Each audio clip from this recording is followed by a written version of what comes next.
é o foco e dali se expande o evangelho para Judeia e as regiões em redor, Samaria. E do capítulo 13, a igreja de Antioquia surge de uma forma muito vital, muito dinâmica, e a partir de Antioquia da Síria, eu vou falar daqui a pouco sobre ela, ou talvez na próxima aula, mas havia no Império Romano, no mundo grego, 16 Antioquias. Antioquia vem em homenagem a Antíoco Epifânio, por isso que tem o nome de Antioquia, é o que acontecia com Cesareia. Há também várias Cesareias. Cesareia nada mais é do que homenagem a César, daí o nome Cesareia. Há muitas Cesareias no Império Romano, também há muitas Antioquias. E essa Antioquia é a Antioquia da Síria, uma cidade importantíssima, e dali, do capítulo 13 em diante, a difusão do Evangelho parte a partir de Antioquia, e o mundo inteiro, até Roma, conhece da boa nova do Senhor Jesus Cristo. E iniciamos um estudo sobre a dinâmica do Espírito Santo na vida da igreja. Isso é importante a gente terminar esse assunto, fechar esse assunto. Eu passei até no nosso grupo um livro que eu gosto muito, que é do John Stott, em que ele fala, aprofundando bem, apesar de ser um livro pequeno, ele consegue ser profundo, ele vai falar sobre a plenitude, o ser cheio do Espírito Santo, e o batismo do Espírito Santo, ou com o Espírito Santo. E aí você tem uma relação entre esses dois temas, o que é ser cheio e o que é ser batizado com o Espírito Santo. Ele vai também falar sobre o fruto do Espírito nesse livro. Ele consegue ser sintético e, ao mesmo tempo, profundo, tendo uma visão muito profunda do assunto, que se você não leu, eu vou recomendar a leitura. Está no nosso grupo, eu passei um e-book. E também, esse estudo só tem um aproveitamento efetivo se a gente estudar o livro, ler o livro antes da gente sentar aos domingos e tentar tirar dele lições. Se você ler o livro, vai ser de um aproveitamento maior do que apenas assistir às nossas aulas. Pois bem, vamos iniciar propriamente aí o nosso estudo. O capítulo 1, versículo 8, ele é fundamental para o entendimento do livro, porque fala da capacitação para fazer a obra e fala da extensão da obra. Capacitação para fazer a obra e a extensão da obra. Jesus falando aos seus discípulos, depois de recomendar ficar em Jerusalém, até que do alto eles fossem revestidos de poder, ele vai dizer: mas recebereis poder ao descer sobre vós o Espírito Santo. E sereis minhas testemunhas, tanto em Jerusalém, como em toda a Judéia e Samaria, e até os confins da terra. Esta é a ordem de Jesus, esta é a orientação que ele dá para que a igreja fique junta, e de milhares de pessoas que andavam com Jesus, depois da perseguição e da sua morte e ressurreição, apenas 120 pessoas ficaram. É como se dos 12 apóstolos eles tivessem mais 9, cada um sob sua orientação. De 12 apóstolos, o número total arredondou para 120 pessoas que ficavam em Jerusalém, esperando o dia, a hora. Eles não tinham a data, o horário marcado, mas eles tinham uma missão: ficarem em Jerusalém, ficarem juntos e ficarem orando. Nós não temos como estudar todo o livro de Atos, eu vou depois passar no grupo as vezes que a igreja ou as pessoas que estão no livro de Atos oraram. É um número assustador, maravilhosamente assustador. Como a igreja de Atos orava, como esse povo dependia de Deus. E eles sabiam que o meio da conexão, da autoridade, do poder, passava pela oração e pelo poder do Espírito Santo. Então, eles não conseguiam separar uma coisa da outra, Espírito Santo e oração. Porque um retroalimentava o outro tema.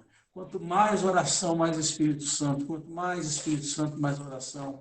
E quanto mais oração, mais Espírito Santo, mais pregação, mais vida, mais poder, mais milagres, mais intervenções dos céus na nossa vida. Eles não esperavam receber poder para brincar com poder. Eles queriam receber poder para trabalhar, para fazer a obra de Deus. E essa é a nossa tônica. A tônica de Lucas era: o Espírito Santo foi dado para capacitá-los, para habilitá-los para a obra que Deus tinha lhes confiado. A comissão que havia sido dado em Mateus 28, que nós chamamos a grande comissão, de ir por todo o mundo. Não há nenhum lugar no mundo que foi efetuado por Jesus. E ir por todo o mundo e pregar o Evangelho. Todo humano, como pecador que é, precisa descobrir a graça que há em Jesus, o perdão que é oferecido. Antes, todos nós estávamos condenados e sem esperança. Hoje, em Cristo Jesus, por conta da sua morte e ressurreição, morte substitutiva, ele morre em nosso lugar. Agora há a possibilidade de nova vida e vida eterna e de comunhão com o Pai. E diferente da visão e pensamento do judeu, de que Jesus era só deles, eles são agora lembrados de que Jesus é para todo mundo. E essa é a mensagem que tem que ser divulgada. E a gente só consegue cumprir essa missão pela operosidade do Espírito Santo, nos habilitando, nos capacitando para essa missão. Então, esse é o primeiro ponto que esse versículo nos dá, e também esse versículo nos dá a estrutura. Pode voltar lá, Fernanda, ainda. Esse livro nos dá a estrutura que nós podemos adotar para o livro de Atos. Mas recebereis poder ao descer sobre vós o Espírito Santo e sereis minhas testemunhas. Onde? Jerusalém, toda a Judéia, Samaria e até os confins da terra. Preste atenção nisso. Duas coisas ainda a se dizer nesse versículo. Primeira coisa, a palavra testemunhas. Nós aqui no Ocidente, e nós que temos um pouco de conhecimento jurídico, a gente sabe que uma testemunha é aquela pessoa que diz o que viu, o que presenciou, o que sabe. Ela testemunhou algo com seus olhos, ela vivenciou, por isso ela tem algo a dizer. Nós reduzimos o conceito de testemunha dentro do aspecto jurídico. Porém, essa palavra testemunhas, que aparece aqui em Atos 1:8, ela significa muito mais do que isso. Porque no original, onde tem testemunhas, no grego está martyrion. O que é martyrion? Bom, o nome pode estar sendo familiarizado por alguns. Vem de mártir, mártires. Mártires são aqueles que estão prontos a morrer ou até mesmo morrem por causa do Evangelho. A palavra que está aí, ela é mais forte do que testemunha, porque é alguém que está tão convicto da verdade, de que Jesus é o único Salvador, que ele traz a vida, que ele é capaz de morrer por essa verdade, por esse conteúdo da verdade, da salvação, de que ele ressuscitou, está vivo e que dá vida aos homens. É dessa forma que nós devemos nos ver. Não apenas alguém que testemunhou algo, mas alguém que está pronto a morrer por causa de Cristo. E isso é ser testemunha. E a gente sabe que quando a gente estuda Atos, lê a história da igreja, a gente vai se deparar com milhares, e por que não dizer centenas de milhares que morreram no início do cristianismo, no Coliseu, pelas mãos dos judeus, pelas mãos dos romanos, por causa desse evangelho. Então, ser testemunha é estar pronto a morrer por Cristo, estar pronto a viver para Ele e a morrer por Ele. Então, é só testemunha, é só mártir que faz isso. E Tertuliano foi um pai da igreja, lá entre o primeiro e o segundo século. Ele faz uma afirmação que até hoje é usada por muitos pregadores. Ele dizia que o sangue dos mártires, o sangue das testemunhas, é a semente da igreja, ou a semente dos cristãos. Quanto mais se mata cristão por causa de Cristo, mais a igreja cresce, mais o evangelho se expande.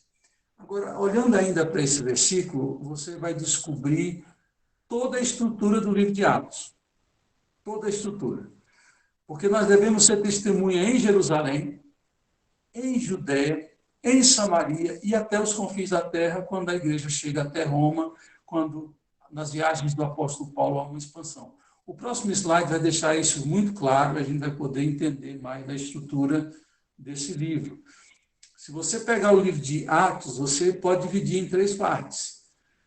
As testemunhas divulgando o evangelho em Jerusalém, que vai do capítulo 1 ao capítulo 7, com a morte de Estevão.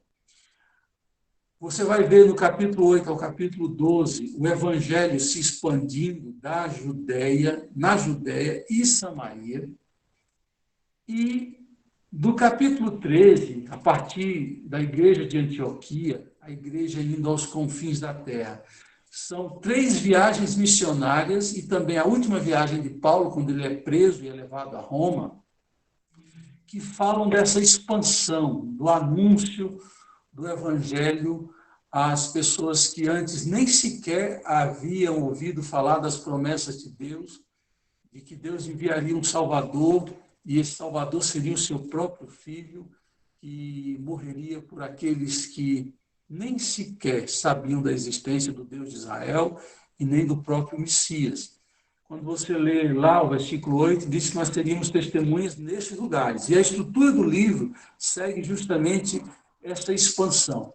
Aí, voltando lá, Fernando, ainda no slide anterior, por isso que eu coloquei essa imagem. Você vê uma gota caindo, o centro onde a gota cai seria Jerusalém, a primeira onda que se faz ao redor da gota que cai seria a Judéia. A Judéia é como se fosse Jerusalém capital e a Judéia o interior de Jerusalém. E se vocês lembram, quando a gente estudou o Velho Testamento, a Judéia era o reino do reino do sul de Israel, e tem esse nome Judéia em lembrança, em memória daquela região das 2 tribos, que era Judá e Benjamim, e que ali estava o coração da Judéia. É claro que na época de Jesus a Judéia era menor do que o que foi no período do rei Davi, de Salomão, mas o miolo era ligado ao período de Davi e Salomão e os reis de Israel da casa de Davi. Depois, ali no 3º ciclo, você vê a expansão do evangelho para Samaria. Vocês lembram que os samaritanos não se davam com os judeus. Isso está lá em João 4, quando Jesus encontra com a mulher samaritana. João dá essa explicação. O ciclo maior é os confins da terra, quando o evangelho, por meio das testemunhas, vão aos confins da terra. Próximo slide, Fernando. Há também uma outra forma de você olhar para o evangelho para o livro de Atos, é de ver por meio dos personagens.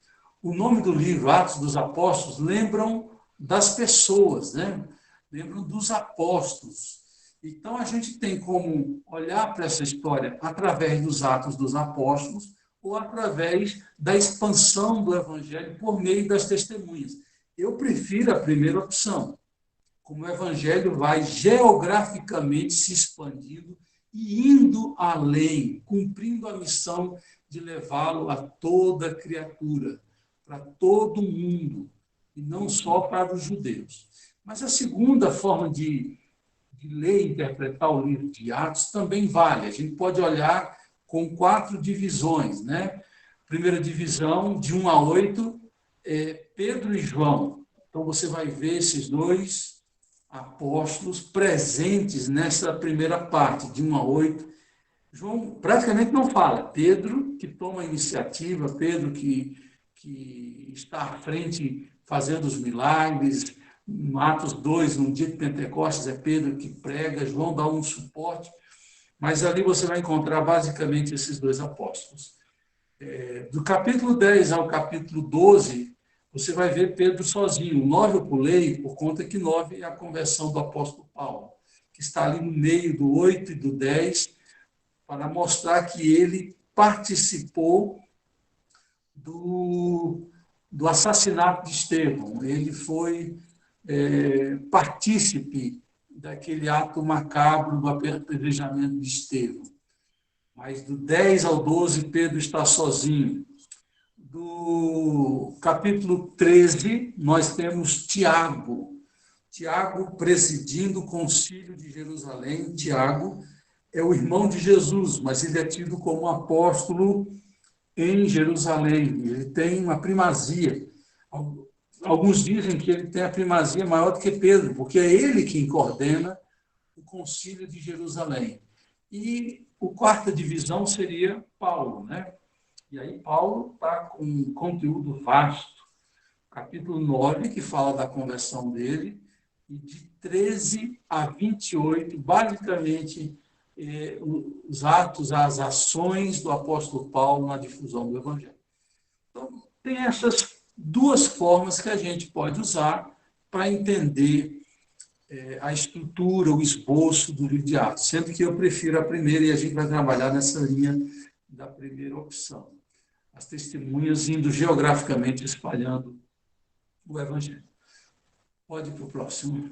Então, uma coisa a se dizer, e eu já antecipei um pouco, a vida de oração e a dinâmica do Espírito Santo é algo muito real na vida da igreja. De fato, a igreja não conseguirá fazer sua obra se ela não for uma obra espiritual. Nós não podemos fazer da igreja uma estrutura social apenas. Há um elemento social na vida da igreja, as pessoas se relacionam, as pessoas criam afinidade, as pessoas saem para fazer alguma coisa juntas, gostam de se ver, mas não é só isso. A igreja precisa do óleo do Espírito Santo, da dinâmica do Espírito Santo, para que ela seja uma organização ou uma junção, um ajuntamento espiritual. Senão, não é igreja, é um clube. E a gente quer uma igreja, e a igreja é capacitada pelo Espírito Santo. Ela é dinamizada, porque a palavra no grego dinamis, que deu origem à palavra dinamite, lá está no grego, o poder do Espírito Santo, é a palavra no grego dynamis, que dinamiza, que faz a coisa explodir de forma sobrenatural na vida das pessoas, na vida da igreja, família, estrutura social. Quando Jesus, e a gente pode olhar para o capítulo, todo Atos, mas de alguma forma do capítulo de 1 a 7, você vai ver alguns tópicos, né? A ascensão de Jesus, quando ele, na presença dos seus discípulos, ele é assunto aos céus, ele vai aos céus e é entronizado à direita do Pai. E aquele momento é muito especial, porque ali, quando ele é assunto aos céus, ele dá ordem à igreja, ele manda o Espírito Santo juntamente com o Pai. Lembra que no capítulo 14 e 16 do Evangelho de João, ele diz, se eu não for, o Espírito Santo não pode ser concedido. E, de fato, o Espírito Santo só veio praticamente depois de uma semana, depois que Jesus foi para os céus. Aquele período que os discípulos passaram esperando a promessa do Pai, é um período de 7 dias em que eles estão reunidos em comunhão e em oração. E depois que o Espírito Santo é derramado, cumprindo Joel 2, Jeremias, Ezequiel e tantos outros profetas, Joel, né, principalmente, e a gente experimenta esse dinamismo, essa nova forma que o Espírito Santo age, diferente do Velho Testamento. Falei isso na aula passada, E agora a igreja, capacitada pelo Espírito, passa a pregar com ousadia, sendo determinada para fazer a obra do Senhor. Então, é o Espírito Santo que lidera a igreja no seu extraordinário crescimento. E, sobretudo, até o capítulo de número 5, Lucas tem a preocupação de dizer que a igreja, no dia de Atos, de 120, vai para quase 3.000 pessoas, depois que Pedro termina o seu sermão, e ele não precisou nem fazer apelo, diz o texto bíblico, que as pessoas disseram, irmãos, que devemos fazer. As pessoas, diante do que ouvem, tomam a iniciativa. Não é Pedro que diz, quem hoje quer entregar a vida a Jesus? E Lucas diz que 3.000 pessoas se juntaram aos 120 naquele dia. Não demorou muito, 2.000 pessoas a mais se juntaram à igreja. E, pontualmente, Lucas vai dizendo que a igreja crescia, e cada vez mais crescia. O capítulo 5 fala, e o capítulo 6, quando eles elegeram os diáconos, era justamente que a igreja estava num processo de crescimento tão efervescente que foi necessário que os apóstolos se dedicassem à oração e ao estudo da palavra e tivessem gente para dar assistência aos cuidados sociais e também espirituais da vida da igreja. Então, o Espírito Santo é quem coordena tudo isso. E também a gente vai ver que o Espírito Santo é a fonte da pregação eficaz, é ele quem dá coragem, é ele quem coloca a palavra que deve ser falado. E há uma dica, como eu disse, é um estudo panorâmico.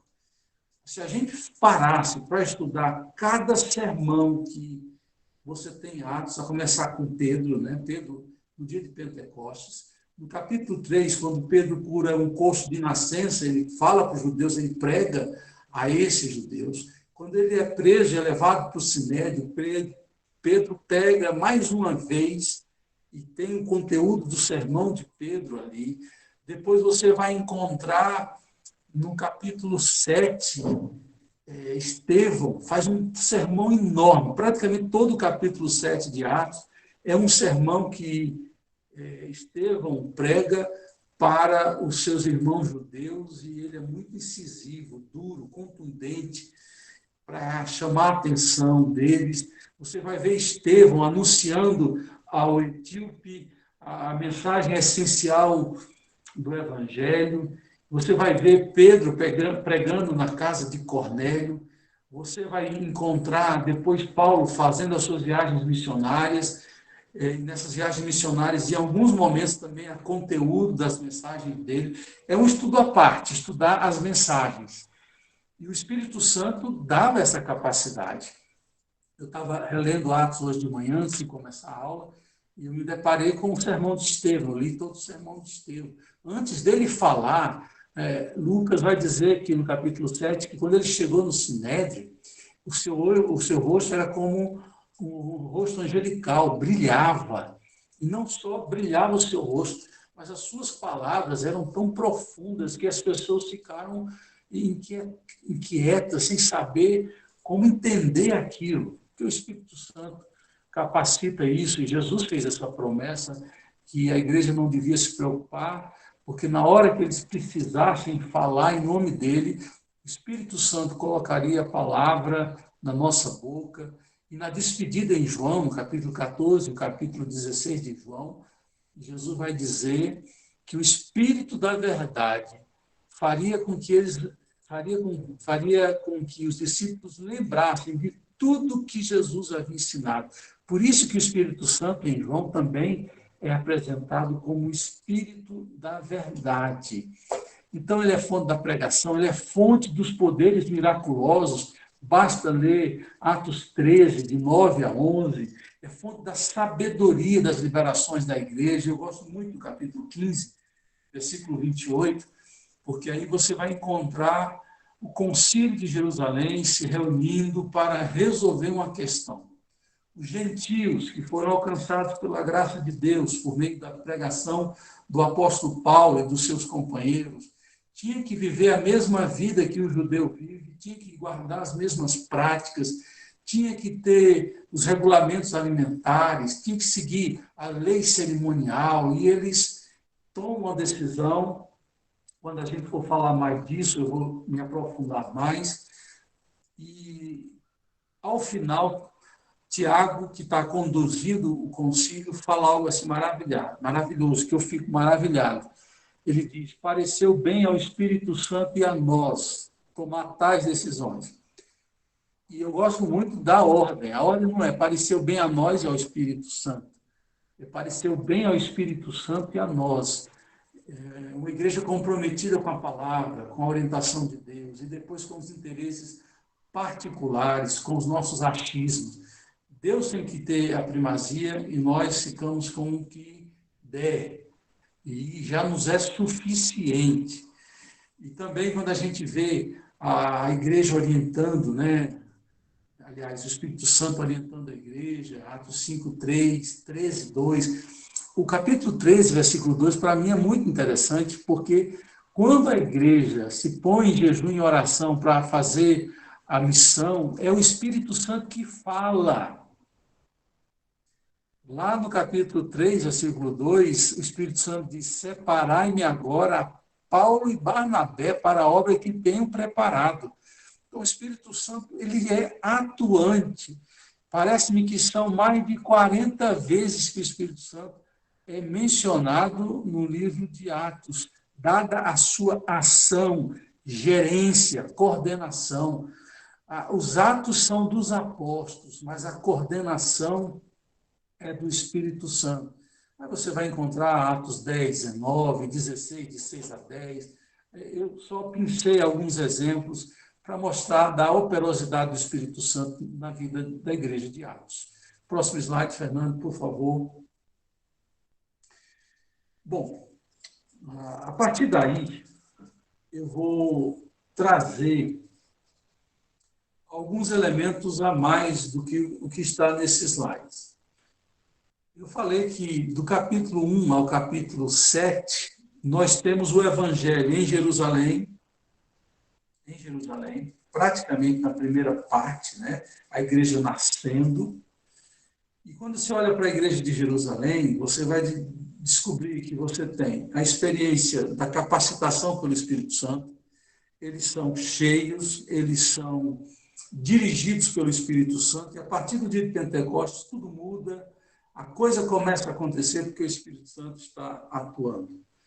Depois disso, dessa capacitação, você tem a intrepidez no anúncio da palavra. A igreja agora não tem mais medo. A igreja não tem mais receio de não ter o que falar. A igreja agora tem brilho nos olhos e palavra na boca. Eles agora têm sede de compartilhar o que Deus fez em Jesus por nós. E enchimento do Espírito Santo, anúncio da palavra, redundando numa vida comunitária exemplar, abençoada, uma vida comunitária cheia de atitudes. E aí, se você abrir comigo em Atos 2, versículo 42 em diante, você tem um primeiro resumo da vida da igreja. E essa dinâmica da vida da igreja, ela tem princípios para as nossas vidas. E quando Lucas resume a vida da igreja, depois de Atos 2, do dia de Pentecostes, depois que pessoas vão se convertendo, ele diz: eles se dedicavam ao ensino, à comunhão, aos sacramentos, partir do pão, às orações. Há uma dedicação, há uma perseverança. Não é fácil. Por isso que tem que perseverar. Por isso tem que se dedicar. E não existe uma igreja abençoada sem esses elementos aqui, meus irmãos. Não existe igreja abençoada sem ensino e estudo da palavra, coisa que a gente está fazendo aqui. Não existe progresso na vida comunitária e na expansão do Evangelho se não houver comunhão. E comunhão vem de comum, tudo em comum. É quando nós prevalece sobre o eu, sobre os individualismos, sobre o parcialismo, sobre os partidarismos. Quando isso acontece, existe comunhão. E não existe comunhão sem perdão, sem andar a segunda milha, sem o auto-rebaixamento, sem entrar no compasso do outro para andar junto, sem amor, sem vida e sem perdão. Não há comunhão. Então, estudo da palavra, comunhão, ajuntamento para adorar a Deus, que é o partir o pão, a Santa Ceia, estar junto na busca de Deus e as orações. Você acha que ter comunhão é fácil? Você acha que estudar é fácil? Você acha que o culto é fácil? Porque um quer que o volume esteja mais baixo, outro quer que esteja mais alto, um quer que fique em pé, outro quer que fique sentado. Um gosta de um pregador de um estilo A, outro gosta de pregador de estilo B. Um gosta do ar-condicionado muito frio, outro gosta do ar-condicionado médio, outro gosta do ar-condicionado desligado. Um gosta de estilo de cadeira, outro gosta do outro. Um não gosta do louvor, outro gosta. É um negócio. Culto é uma coisa que, se a gente for pensar, se não for para agradar a Deus, a gente vai se preocupar muito para agradar homens. E o culto é para agradar a Deus. Depois de um culto, a gente tem que pensar, Deus se agradou desse culto. E nós, muitas vezes, estamos preocupados se as pessoas estão se agradando do culto, se está atendendo às expectativas. É como se um restaurante faz um cardápio e, ao final, a pessoa dá uma nota ao culto. O bom culto é quando os participantes participam sem avaliar o culto, mas avaliam a si mesmos. Avaliam a sua vida espiritual. Louvam a Deus por qualquer coisa, qualquer acontecimento, um testemunho de um irmão, uma palavra, por mais que seja simples, um louvor que, mesmo sendo dedicado, não foi tão afinado, não foi tão perfeito na nossa perspectiva. Não é fácil, a gente tem que perseverar. E quem nos faz perseverar e quem nos faz nos dedicar é o Espírito Santo. E tudo isso aí a igreja partilhava em comum. Se você for ler lá Atos, nesse primeiro momento aqui, de 1 a 7, grife as vezes que eles unidos, reunidos, juntos. É impressionante as vezes que aparecem esses termos mostrando como a igreja entendia que o trabalho não é feito separado, o trabalho é feito junto. É como uma engrenagem, um dente junto ao outro, fazendo a roda girar. Não é um querendo empurrar para o outro, é cada um entendendo o seu papel e fazendo o seu papel. O resultado, meus irmãos, era que havia temor no coração de todos, temor a Deus. Muitas maravilhas e sinais eram feitos pelos apóstolos, o poder de Deus estava atuando. E o resultado é os que criam, mantinham-se unidos e tinham tudo em comum. O exemplo da igreja, essa unidade da igreja, atingia quem se convertia. Quem se convertia também passava a viver com a igreja. Isso é inalcançável? Não, está aqui na palavra de Deus, é perfeitamente alcançável. É viver uma vida como cristão, é ser capacitado pelo Espírito Santo. E aí, você vai encontrar também um contraste. Isso está no capítulo 4. No capítulo 5, vem uma história para dizer que a igreja não é perfeita. Apesar de ter virtudes maravilhosas e que são modelos para nós até hoje, no capítulo 5, Pedro vai se deparar, junto com os outros apóstolos, com a história de Ananias e Safira, que mentem contra o Espírito Santo e mentem contra o espírito da unidade da igreja. Por quê? Porque eles estão preocupados consigo e não com o todo. A história é contada para dizer que tem gente no meio da igreja de Deus que não está no mesmo espírito que a maioria estava. E era um povo que, em última análise, pensava mais em si do que na comunidade como um todo. Por isso que, quando eles vendem uma propriedade e dão parte apenas, e escondem outra parte, estão dizendo, olha, isso é para nós, e outra parte é para eles. E não havia nenhuma ordem para se vender nada. Eles venderam porque algumas pessoas estavam vendendo e doando aos apóstolos subsistência das viúvas, dos pobres que se tornaram cristãos, e era para manter aqueles que tinham necessidade. Mas eles queriam uma vantagem. Eles estavam ali pensando muito em si e menos em outras. E isso é mostrado de uma forma muito clara, dura. Eles morrem, e vários escritores dizem que eles morrem de coração diante daquilo que eles ouvem, e ao juízo de Deus também. Mas aí tem um contraste. No capítulo 4, a maioria é exemplar, a vida da igreja é exemplar, e no capítulo 5, um exemplo de como a igreja não é perfeita. Tem no meio dela gente, infelizmente, de todo tipo, que ao invés de pensar na coletividade, pensa na individualidade. Aí você tem, depois da capacitação, o anúncio do evangelho com intrepidez, uma vida exemplar da igreja e depois o progresso da igreja. Você vai encontrar sempre a igreja no ascendente, prosperando qualitativamente e quantitativamente, numericamente. A igreja vai crescendo nesses dois pilares que são sustentáculos de uma igreja sadia, saudável. E eu diria que o quinto tópico, ou quinta linha expansiva dos atos e efeitos, é que essa igreja passa por perseguições. Ninguém é perseguido se não faz diferença. Paulo vai dizer a Timóteo: todos quantos amam Jesus, seguem Jesus piedosamente, serão perseguidos. Paulo não diz talvez sejam. Quando a gente está mais parecido com o mundo, até o mundo nos aceitar e não se incomodar. Mas quando a gente resolve viver uma vida em que é pautada pelos ensinos da palavra de Deus, o que é que acontece? Nós passamos a ser ridicularizados, rechaçados, desprezados e até mesmo perseguidos pela nossa postura. Mas aí é motivo de alegria. Jesus vai dizer que quando passarmos por isso, nós devemos bem dizer a Deus e nos alegrar porque estamos sendo perseguidos por amor ao Evangelho.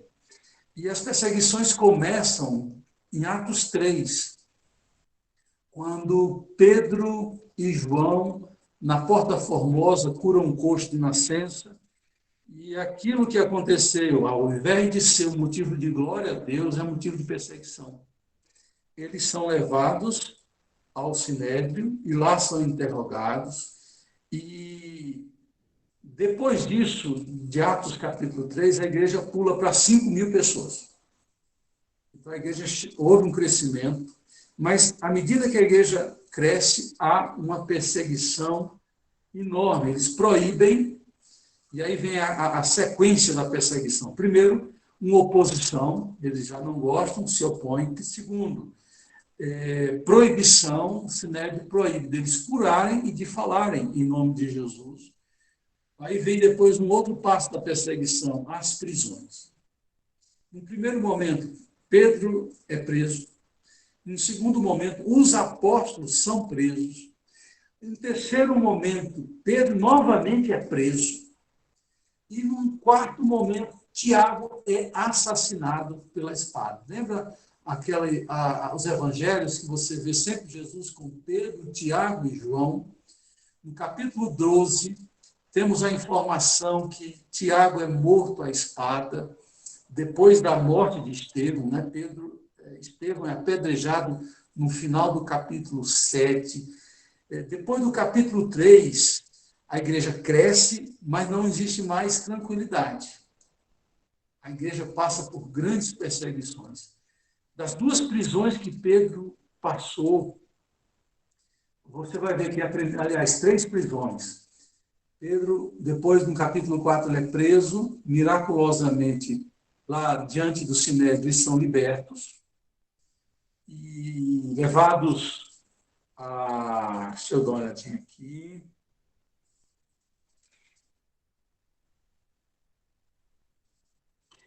No capítulo de número 4, eles são proibidos de pregar o evangelho. E no capítulo 11, Pedro é preso e mais uma vez, miraculosamente, ele é solto. No capítulo 5, a partir do versículo 17, os apóstolos, e não apenas um, mas todos os apóstolos são presos, e mais uma vez o anjo abre as portas. Nós temos na Bíblia anjos especialistas em abrirem portas de prisão. Aconteceu isso 2 vezes em Atos, e uma vez, quando Paulo estava preso com Silas na prisão em Filipos, e ali um terremoto, as portas se abrem, Deus é especialista em abrir portas e não há ferrolho que ele não consiga derrubar. Então vem a perseguição, e a perseguição culmina com a morte de Estevão. A morte de Estevão é uma morte terrível. Estevão, vocês estão lembrados, no capítulo 6 de Atos, ele é um dos 7 diáconos eleitos pelo povo para cuidar dos órfãos, da viúva, dos necessitados, daqueles que estavam se convertendo na igreja. E eles sofrem e precisam de ajuda, e a igreja se mobiliza para ajudá-los. E dentre esses 7 homens cheios de Espírito Santo e sabedoria, que são eleitos no capítulo 6, tem 2 deles que Atos vai reservar uma parte importante. Primeiro é Estevão, o seu sermão, a sua palavra e a sua morte. E o outro é Filipe.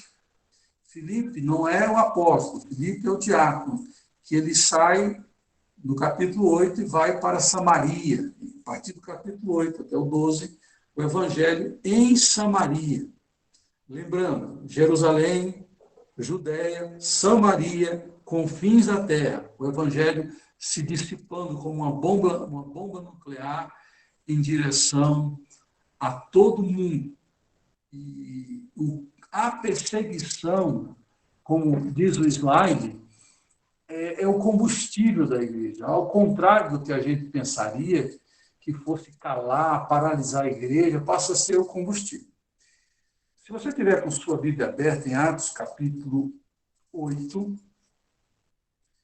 você vai descobrir algo interessante aqui. Diz o capítulo 8, versículo 1. E Saulo estava ali consentindo na morte de Estevão. Lucas cita Saulo porque no capítulo 9 vai falar da conversão dele. Ele consentia na morte de Estevão. Naquela ocasião, desencadeou-se grande perseguição contra a igreja em Jerusalém.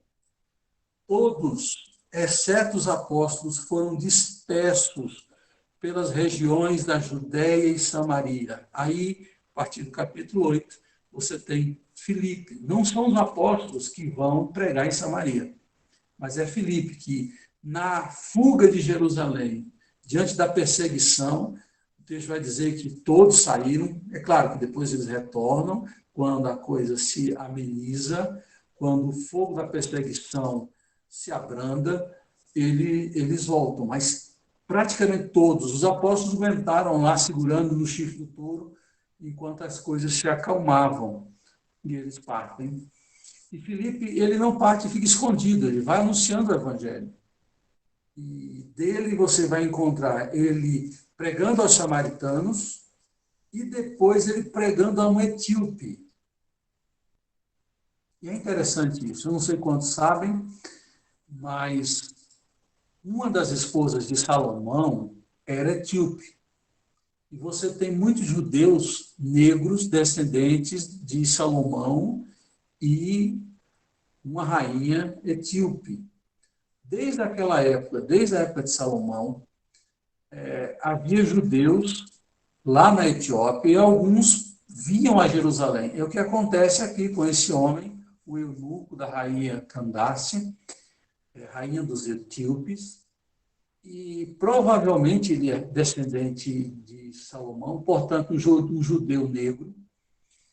E quando ele, na sua falta de sabedoria, porque o judaísmo na Etiópia se virou sem sacerdotes, sem nada. Então, eles criaram uma igreja, e esse aqui é o autor, ele é o fundador da primeira igreja etíope, que também é outra igreja milenar, ali na Etiópia. A igreja etíope, muito conhecida. Alguns diziam até que a Arca da Aliança estava escondida entre eles.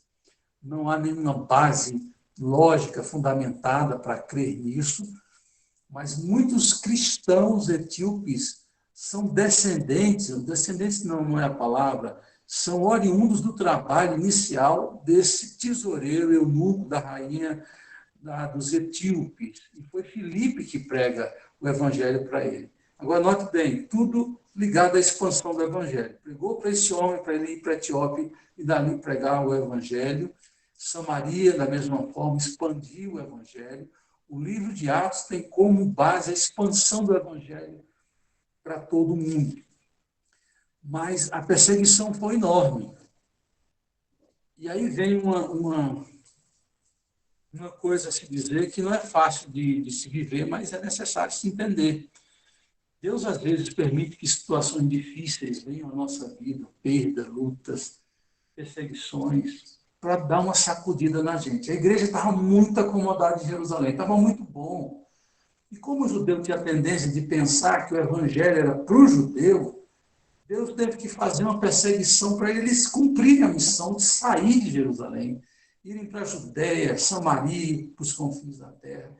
E a sacudida dessa perseguição fez a igreja sair. Quando os apóstolos souberam que o evangelho era pregado ali em Samaria, eles foram para ver.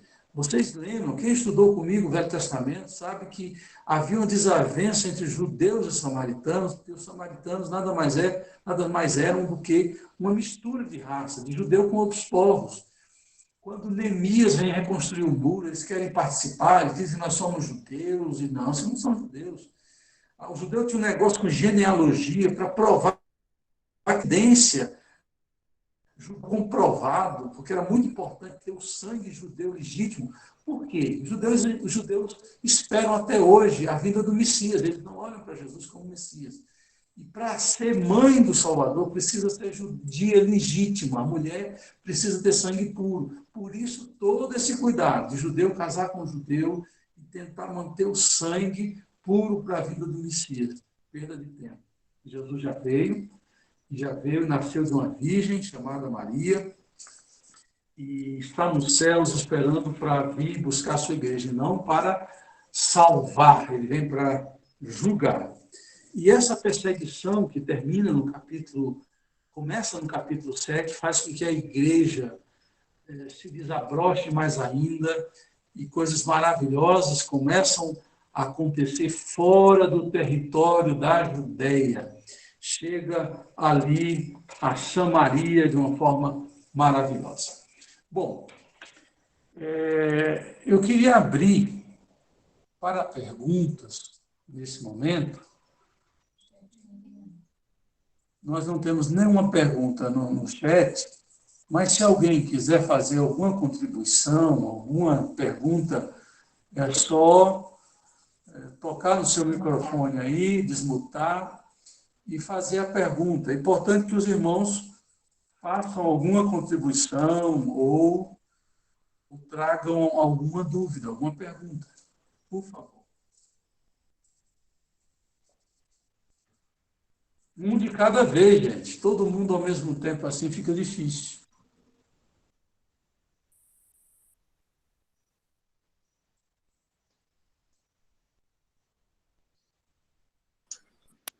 Gostaria, sim, de fazer uma pequena contribuição. Por favor. Eu vejo o seguinte, no início do Evangelho de Lucas, ele escreve ao excelentíssimo Teófilo. Era comum naquela época alguém escrever para uma autoridade, dando contas de algum assunto, alguma coisa pertinente. E ele fala ao excelentíssimo Teófilo. Quando nós abrimos o livro de Atos, ele já exclui o excelentíssimo, ele já fala a Teófilo. O que me faz ver que eles caminharam nessa intimidade. O Teófilo, de uma certa forma, a meu ver, ou se converteu, ou se quedou a palavra de Deus para tirar essa formalidade inicialmente posta lá no Evangelho. Eu vejo também que o livro de Atos, ele é um link, ele faz um link entre os evangelhos e a ação da igreja propriamente dita. Por quê? Porque quando houve aquela promessa, eu derramarei o Espírito Santo sobre todos, ele não só, ele falou, derramarei o Espírito Santo sobre os apóstolos, não, ele falou sobre todos. E essa impetuosidade e esse dinamismo, ele acompanhou esse crescimento vertiginoso da igreja por obra e graça do Espírito Santo. Se tem um ato importante para mim nesse livro de Atos, é este derramamento.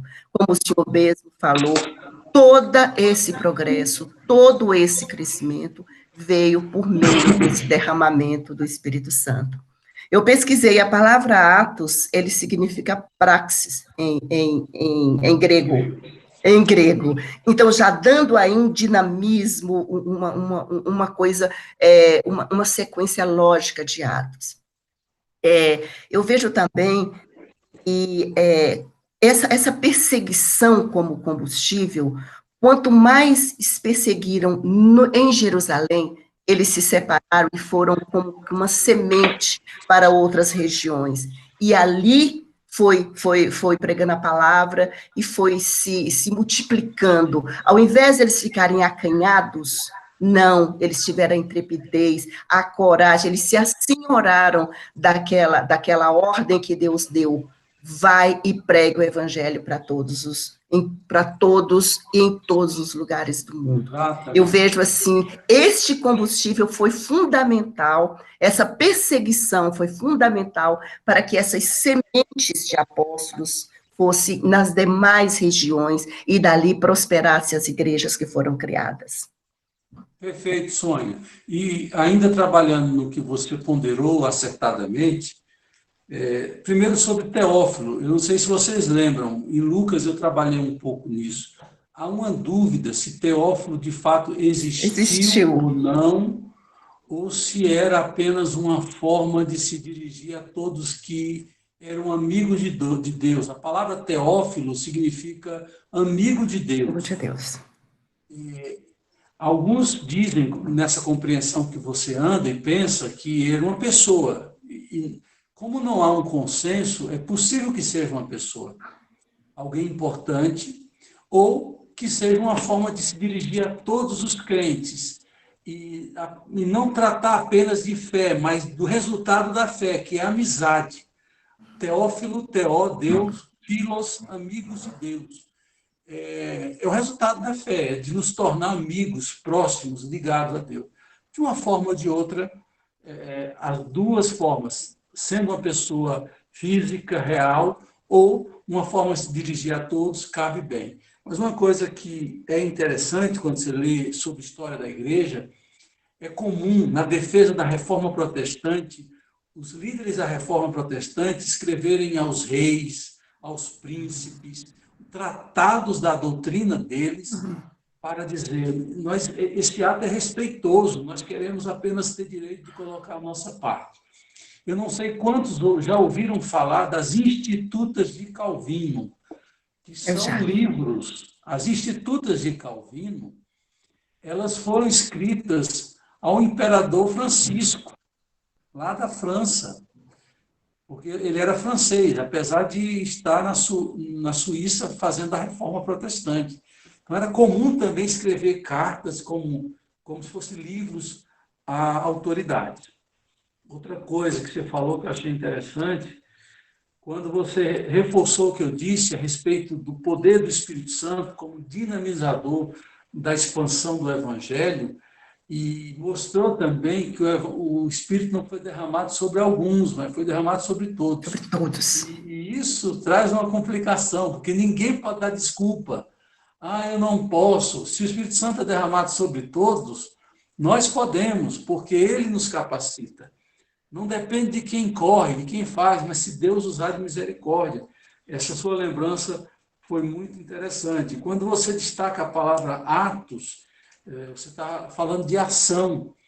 E a gente tem sempre a luta, né, de conciliar as nossas ações com as nossas palavras.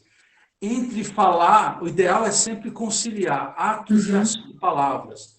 Quando a gente não consegue conciliar, é melhor fazer, ter ações do que falar. E a palavra atos deixa isso muito claro. Mais alguém quer contribuir? Eu posso dar uma pequena fala? Claro, Carlão, você aqui é pessoa importante nesse processo. Amém. Olha só, a gente tem visto alguns autores até dizer que poderia ser substituída a palavra Atos dos Apóstolos por Atos do Espírito Santo. Achei interessante alguns autores falar sobre isso. Porque realmente, só depois do descer do Espírito Santo, é que, como o senhor acabou de falar aí em todas as suas colocações, que a igreja expandiu. Né? E os apóstolos, vi seu comentário, que eles continuaram em Jerusalém. Quer dizer, os pregadores de propagar o evangelho, mesmo quando desceu do Espírito Santo, foi Filipe e outros mais, né? E que vai dar através do apóstolo Paulo. E tocaste também num assunto muito interessante, que muito me despertou, é a intrepidez do apóstolo Pedro, diante do Sinédrio, ali com Anás e com Caifás e com todos aqueles que pertenciam ao Sinédrio, ele parte para cima de uma maneira intrépida, como nunca visto. Só através mesmo do Espírito Santo que ele poderia, não só ele, eu acho que qualquer um de nós, ser usado daquela forma, porque o mesmo Pedro que acompanha Jesus de longe e que nega Jesus, eu vou até fazer questão de ler aqui em Atos, diz assim, só o verso 10, diz assim, seja conhecido de vós todos, e de todo o povo de Israel, que em nome de Jesus Cristo, o Nazareno, aquele que vós crucificastes e a quem Deus ressuscitou dos mortos, em nome desse é que está são diante de vós. Quer dizer, olha só a intrepidez que ele parte para cima da corte do Sinédrio. Ele fala aí que vós crucificastes. Olha a intrepidez no nome desse, diante daquelas autoridades. É como se nós estivéssemos diante do Supremo Tribunal Federal daqui do Brasil, diante dos 11 juízes do Supremo, e que lá, na verdade, eram 71, aqui são 11, ele parte para cima, ele diz, olha, é ser muito ousado e usado por Deus. E só através do mesmo. E a outra coisa que você tocou sobre Ananias e Safira também, a gente vê ali que dentro da igreja, o pastor, nesse instante, falou sobre um irmão que quer que a pregação seja mais baixa, outro mais alta, outro quer que fique de pé. O ser humano é dessa complexidade mesmo. E só a pessoa tendo a vocação pastoral é que pode ter essa visão holística de entender a todos, né? E de compreender a todos. Nós que estamos sentados nos bancos, às vezes critica, mas o pastor não vê com essa visão, ele vê que cada um daqueles ali, no momento certo, o Espírito Santo vai atuar e vai trazer uma verdadeira conversão. Por isso que é pastor. E a última, que eu queria só fazer apenas uma pequena colocação, é sobre a perseguição. Ninguém joga pedra em árvore que não dá fruto. Às vezes eu faço a minha caminhada aqui no Guará e vejo as mangueiras ali, eu fico doido para jogar uma pedra numa manga daquela para ver se cai, entendeu? E nos abacates também, eu fico assim, contemplando aqui na minha trajetória aqui, e fico ali vendo se acha uma pedra, se acha um pedaço, eu falo com minha esposa, com a Meire, será que a gente não pega nem um pedaço de pau aqui para dar uma catacada nesse pé de abacate? É verdade. Fala aí, pastor. Boas contribuições. Mais alguém?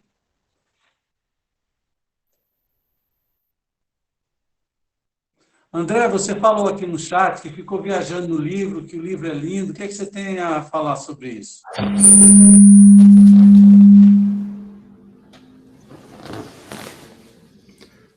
Andrecito? Perdemos. Posso falar enquanto ele acorda, pastor? Como é, Fernando? Posso falar enquanto o André acorda? Hein? Ah, sim, claro.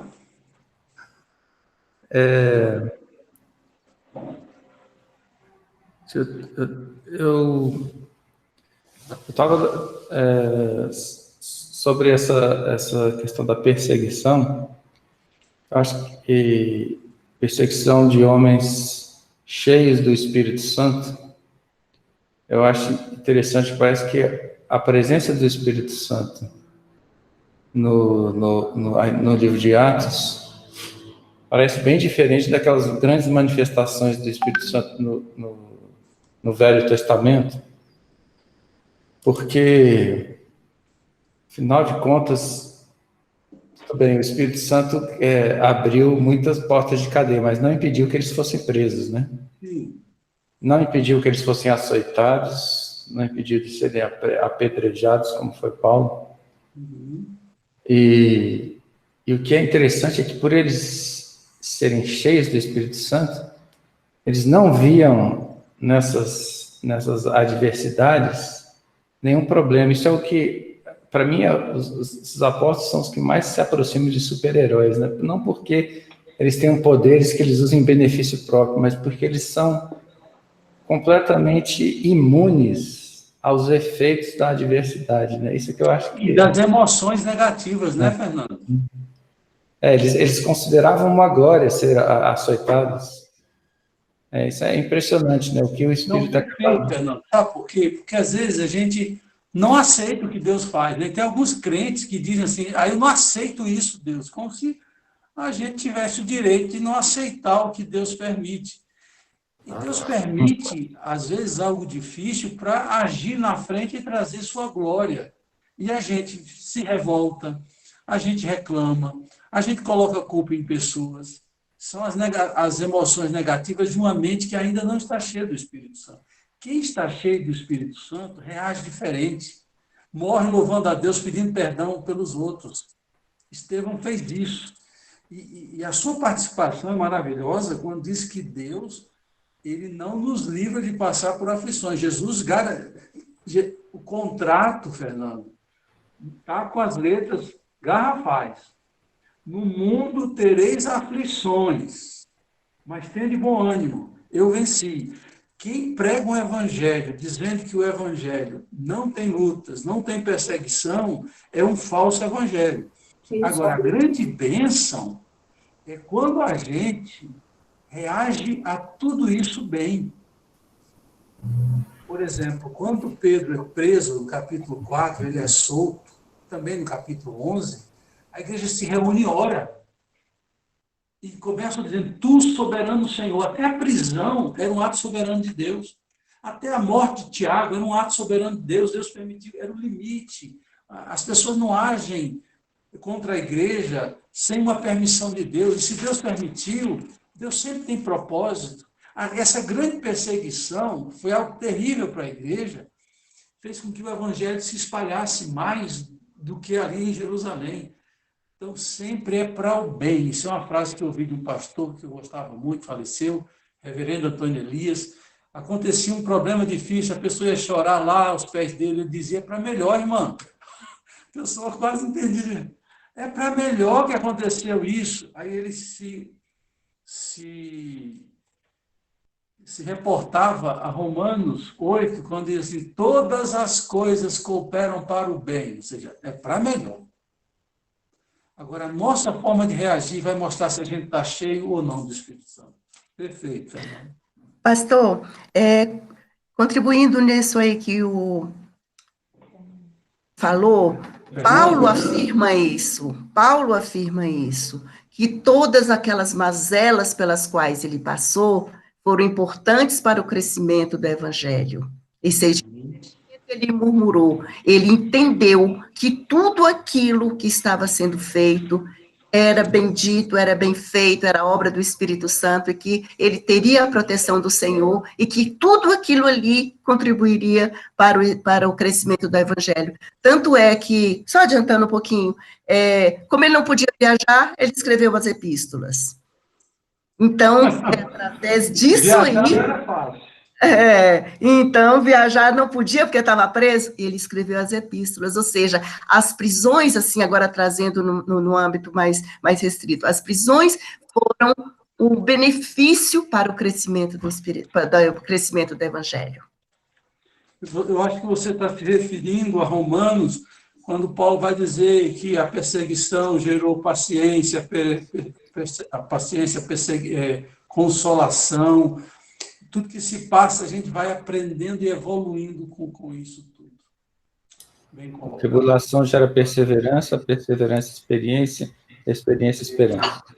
Exatamente. É isso aí, Fernando. Pastor,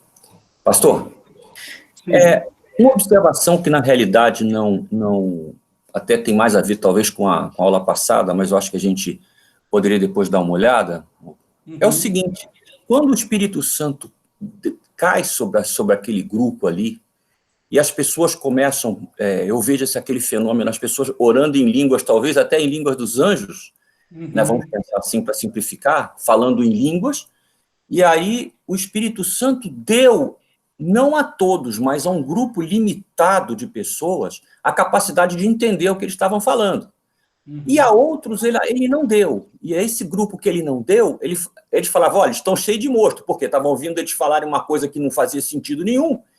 E exatamente, e quando Pedro vai tomar a palavra para fazer a pregação, ele diz assim, olha, ele não se dirige ao pessoal que ouviu, não. É engraçado, né? Ele se dirige prioritariamente àqueles que não tiveram a capacidade de entender o que o Espírito estava falando. Exato. Ele falou, eles não estão cheios de mosto, não. Eles estão falando as verdades de Deus que vocês não estão ouvindo. Claro, grifo meu, né? Não, mas é perfeito, Felipe. Eu concordo com isso aí. Tanto é que, quando você vai para 1 Coríntios, na seção de 12 a 14, os capítulos de 12 a 14, Paulo vai mostrar que o Espírito Santo é um dom e que nem todos têm o dom. E quem tem o dom, ele só é profícuo quando ou ele tem o dom de interpretar ou alguém na igreja tem. E ele reduz o uso do dom de línguas na igreja sem alguém que interprete. E Juan Carlos Ortiz, o escritor do livro O Discípulo, que é um clássico, ele disse que o dom de línguas é um dom de pijama, é o dom da intimidade com Deus. Quem tem o dom de línguas pode orar a Deus e falar das grandezas de Deus, glorificar a Deus. Normalmente, quem fala em línguas é por meio da edificação própria e da adoração a Deus. Há, exceto, alguns casos em que você fala em língua e traz uma mensagem à igreja, você fala em língua e batalha espiritualmente falando, mas perfeita a sua colocação. Bom, irmão, vamos ficar por aqui? Nós já estamos a 15 minutos do meio-dia e a